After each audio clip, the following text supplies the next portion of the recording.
Bonjour. Lecture du livre La suprême intention de Deverne Franck, édité à Neuchâtel en 1970. Chapitre 3. Nous venons de découvrir ce que cela signifie de voir les choses du point de vue de Dieu. En observant tous les éléments dans leur rapport avec l'ensemble, nous constaterons combien il est important d'avoir un point de départ correct. Comment allons-nous le décrire ? La plupart du temps, nos conceptions sont fausses parce que nous commençons à la mauvaise place. Mais on s'est trop souvent borné à interpréter l'histoire humaine à partir de la chute. Si c'est là notre point de départ, le D sur le tableau, il est naturel que l'histoire tout entière prenne une teinte de rédemption. On voit alors le dessein de Dieu à la lumière du besoin de l'homme d'être racheté. Bien sûr, le besoin d'une rédemption ne doit pas être minimisé, mais il ne doit pas non plus devenir une vérité qui projette son ombre sur tout le reste. On nous présente souvent les choses comme si l'homme était apparu sur la scène de l'histoire dans le but d'être sauvé. On pourrait alors en conclure que c'est uniquement par sa chute qu'il est devenu important aux yeux de Dieu. Ainsi, la principale activité de Dieu aurait été une activité rédemptrice. Nous ne pouvons pas souscrire à cette pensée. Et dans la profondeur de notre être, nous sommes certains qu'il doit y avoir eu un meilleur dessein. Si nous commençons avec l'homme et sa chute, nous sommes entraînés dans une conception qui donne à l'homme et à sa restauration une position centrale. Et parce que notre conception de base aurait pris un faux point de départ, l'homme et sa chute, nous ne pourrions aboutir qu'à l'homme et à sa restauration. D'autres chercheurs pressentant ce danger sont partis de l'ordre de Dieu à Adam, soyez féconds, multipliez et remplissez la terre, et l'assujettissez. Genèse 1, verset 28. De ce point de départ, le point C sur le tableau, toute l'histoire est interprétée dans l'optique d'un gouvernement ou d'un royaume. Du moment que l'homme a été créé pour exercer une domination, à ce que ces gens prétendent, toute chose se trouve colorée par cette notion. C'est le royaume qui devient le thème central. Enfin, il y a ceux qui ont senti le besoin de ne pas commencer avec l'homme mais avec Dieu. Ils ont donc pris leur départ là où Dieu prend le sien, dans Genèse 1.1 avec Dieu comme créateur. Avec ce point de départ-là, le point B sur le tableau, le dessein de Dieu apparaît comme un chef-d'œuvre architectural où la notion de sa souveraineté prime tout. Cette conception donne bien à Dieu la place centrale, dès l'abord, mais elle n'explique pas le but de la création et ne donne aucune précision sur la souveraineté dont il s'agit. N'y aurait-il pas un point de départ encore plus reculé qui résoudrait l'énigme de la vie et nous en donnerait la raison d'être ? Soudain, nous reconnaissons pourquoi l'apôtre Paul, dans de semblables considérations, remontait toujours au cœur du Père éternel, avant la fondation du monde. Paul commençait toujours, c'était vital à ses yeux, avec Dieu le Père, un Dieu dont l'essence même est d'être Père. Voir le point A sur le tableau. Ce n'était pas avec les différentes activités de Dieu que Paul commençait, ni avec ses merveilleux attributs, mais avec sa personne même, dans ce qu'elle est fondamentalement, le Père. Ainsi la nature de Père de notre Dieu apparaît comme le facteur suprême qui détermine toutes ses activités. De ce point de départ absolu, si nous donnons aux choses cette coloration paternelle, nous voyons tout ce que le Père a conçu, son intention suprême, son but éternel. Toutes choses prennent leur vraie signification. Nous comprenons désormais pourquoi il a fait ce qu'il a fait. L'avenir s'éclaire d'un jour nouveau. Que peut désirer un père ? Quel plan peut-il former ? Et quelle peut être, en dernière analyse, son intention prédominante ? Dans la prochaine leçon, nous examinerons cette perspective éternelle qui part du cœur du Père. Mais avant de nous livrer à des considérations plus détaillées sur son dessein originel, assurons-nous que nous avons bien compris l'impérieuse nécessité qu'il y a d'avoir le point de départ le plus reculé.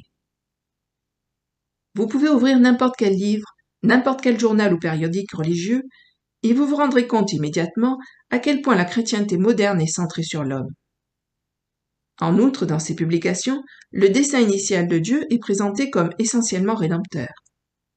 Toute la littérature religieuse est dominée par le thème de la chute de l'homme, de ses besoins variés et comment Dieu y pourvoit. Dans cette optique-là, la relation entre Dieu et sa créature est toujours pour le bien de l'homme, en vue de sa bénédiction et pour assurer son avenir. L'homme devient le centre. Mais est-ce là vraiment la pensée de Dieu? Cette vision des choses et ce message centré sur l'homme, dont l'audience est si forte aujourd'hui, font apparaître le cancer incurable qui ronge le cœur de la chrétienté. Il est le fruit d'une conception erronée produite et développée par l'homme, cet homme à l'intelligence aveuglée qui n'a cessé depuis la chute de voir et de faire tout tourner autour de lui-même pour son profit personnel. Pour permettre au lecteur de découvrir combien est fondé le grief que nous formulons contre la chrétienté contemporaine, nous l'invitons à bien considérer que dans l'univers, c'est Dieu qui est au centre. Plus encore, que c'est sa nature de Père qui détermine son dessein, ses projets et ses résolutions. Oui, il faut se la poser, cette question. Quelle était-elle l'intention du Père dans le passé éternel, si le péché n'était jamais entré dans le monde? La ligne esquissée sur notre tableau aurait dû continuer tout droit, sans cette rupture vers le bas. L'auteur est, depuis bien des années, convaincu que Paul dévoile dans l'Épître aux Éphésiens ce qui était de tout temps dans la pensée du Père. Un Père moral ne pouvait pas faire autrement que d'accorder aux enfants qu'il avait créés des facultés morales. Aussi, l'irruption du péché n'était-elle aucunement nécessaire? Elle n'avait pas été envisagée et n'a modifié en rien le dessein suprême et l'intention immuable de Dieu. Si la crise a éclaté, c'est à cause de l'action de l'homme, tout à fait étrangère au dessein de Dieu. C'est pourquoi sur notre tableau, la ligne est tombée à D, d'où elle doit remonter pour retrouver son niveau initial.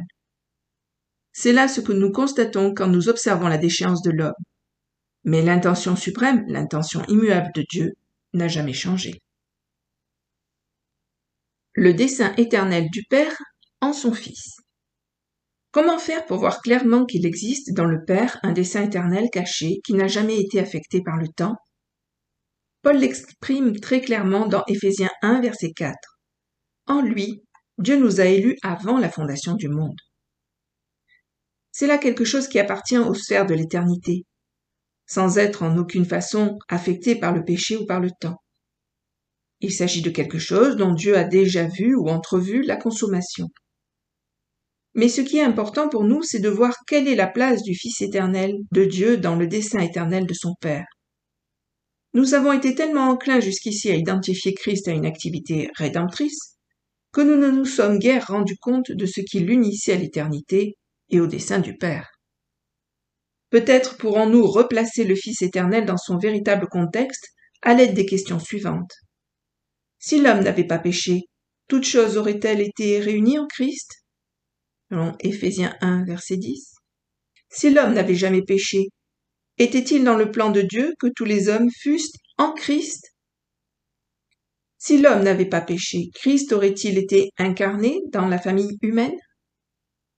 D'après ce que Paul écrit aux Éphésiens, il semble évident que Dieu avait destiné son Fils à être la consommation de toute son œuvre, même si le péché n'était jamais entré dans le monde. Examinez les textes suivants. Verset 3.